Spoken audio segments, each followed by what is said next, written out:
As the weather gets cooler and cooler, our cravings for comfort food seems to get bigger and bigger. Foods like soup and mac and cheese seem to be on everyone's must-have list. And if those sound good to you, but you can't decide which one to make, no problem, because we've taken the best of both and rolled them into a hearty one-pot dish that's to die for. We begin by bringing a pot of water to a boil.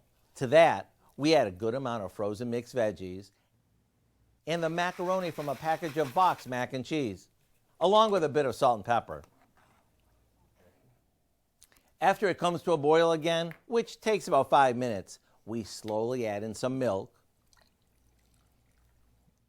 the package of cheese sauce from the box, and a good amount of shredded cheddar cheese. Once it simmers for a bit and the pasta is tender, it's time to grab a ladle and dish it up.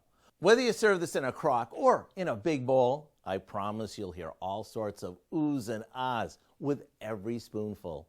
To get the recipe for our creamy, dreamy macaroni and cheese soup, all you have to do is check out our website. I'm Howard with Kelly in the Mr. Food Test Kitchen, where today we found a doubly comforting way for you to say, ooh, it's so good. Mm-hmm.